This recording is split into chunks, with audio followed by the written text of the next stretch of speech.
Bismillahirrahmanirrahim. Alhamdulillahirabbil alamin. Wassalatu wassalamu ala nabiyyina Muhammadin wa ala alihi wa sahbihi ajmain. Amma ba'du.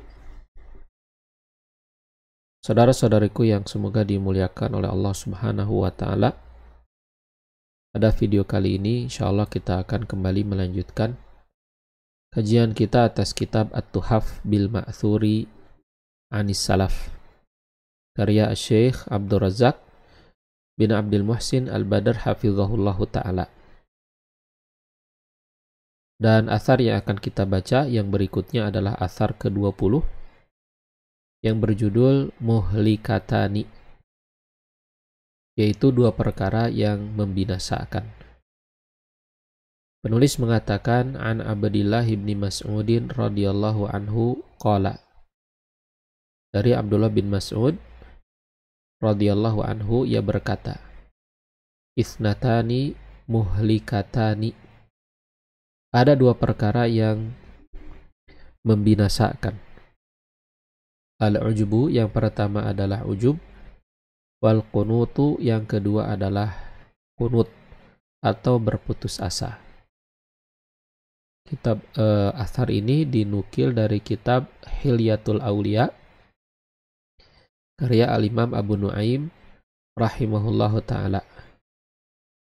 Penulis mengatakan, wajhul jam'i bainahuma fil ihlaki, sisi persamaan atau sisi yang mengumpulkan antara keduanya, yaitu sifat ujub dan putus asa. Fil ihlaki, dalam hal membinasakan, adalah annal qanita, orang yang berputus asa, la yatlubus sa'adah, maka dia tidak berusaha mencari kebahagiaan atau kesuksesan. Li syiddati qunutihi, karena rasa putus asanya yang sangat besar.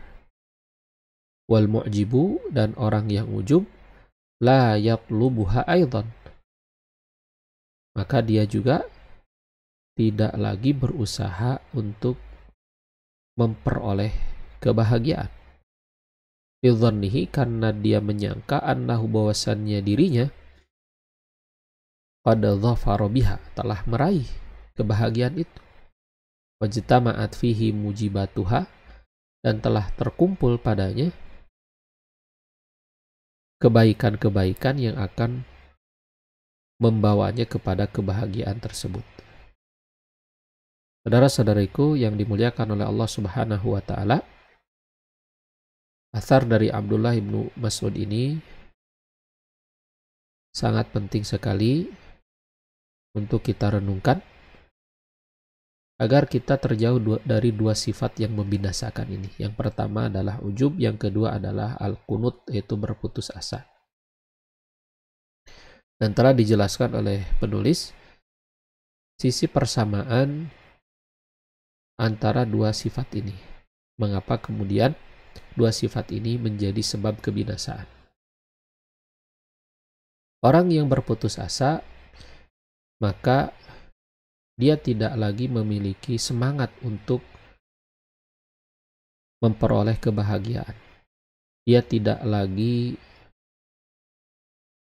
merasa bahwasannya dia mampu untuk memperoleh kesuksesan. Oleh karena itulah, dia tidak berusaha lagi untuk mendapatkannya. Dia tidak mau lagi untuk melakukan perbuatan-perbuatan yang akan mengantarkannya kepada kebahagiaan atau kesuksesan di dunia dan di akhirat. Padahal seseorang itu, selama dia masih hidup di dunia ini, selama dia itu masih dicurahi oleh nikmat-nikmat Allah Subhanahu wa ta'ala, maka kesempatan itu masih terbuka lebar.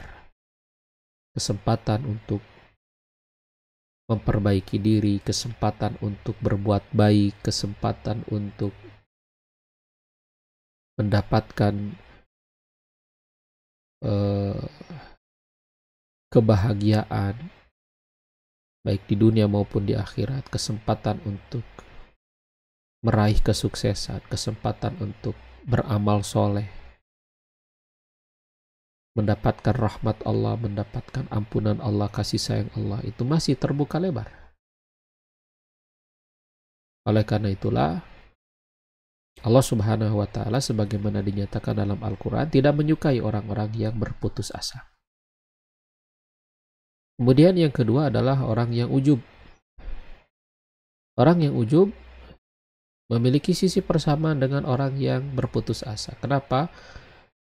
Itu karena orang yang ujub tidak lagi bersungguh-sungguh di dalam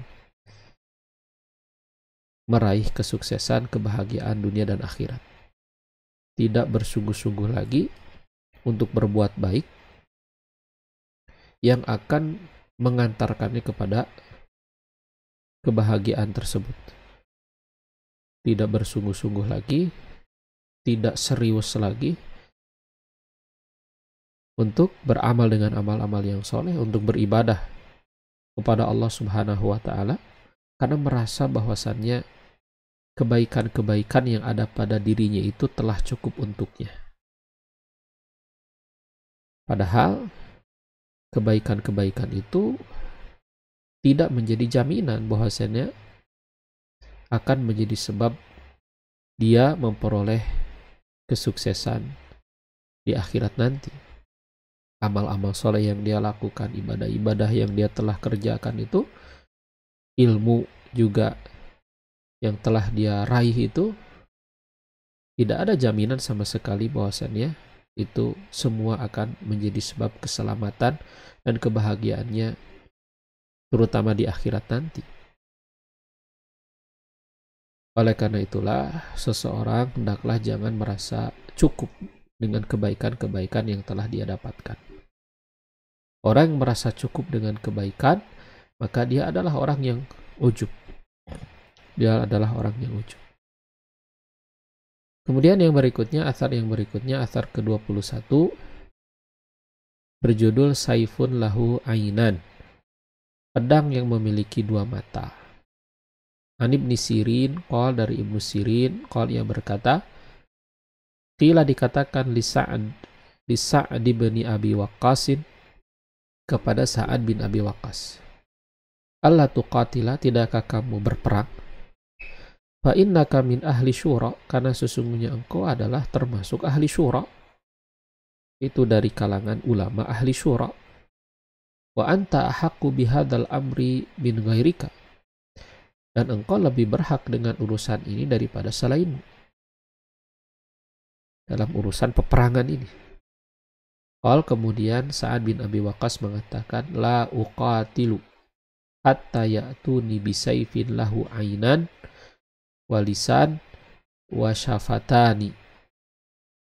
Aku tidak akan berperang sampai mereka mendatangkan kepadaku sebuah pedang yang memiliki dua mata, memiliki lisan, dan memiliki dua bibir.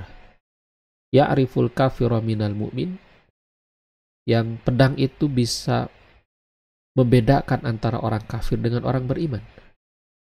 Waqad jahadtu, dan aku sungguh telah berjihad. Wa ana a'riful jihad, dan aku juga telah mengetahui seperti apa jihad.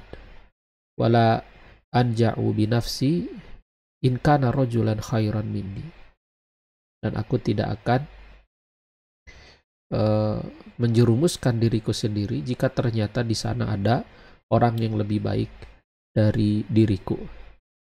Athar ini diriwayatkan oleh Imam Hakim fil Mustadroki dalam kitab Al-Mustadrok. Penulis mengatakan, mengomentari athar ini, qala dzalika radhiyallahu anhu, Sa'ad bin Abi Waqqas mengatakan hal itu, wahwa minal ashrah al-mubasyirin bil jannah, dan ia termasuk di antara 10 orang yang dijamin masuk surga. Khaufan ala nafsihi, hal itu dikatakan oleh Sa'ad bin Abi Waqqas karena takut, khawatir atas dirinya, an yusiba daman haraman, dia mengenai kepada darah yang haram, dia menumpahkan darah yang haram. Ya, maksudnya dalam peperangan yang itu merupakan peperangan fitnah yang tidak jelas, begitu ya, tidak jelas antara mana yang benar dan mana yang salah, bahkan antara yang kafir dengan yang beriman. Fa ayyu jurmin yasna'uhu man yarmi bil qada'i fi thaqilah wasatan nisa wal atfal faturaqu dima'un wa tuzhaqu arwahun. Maka kejahatan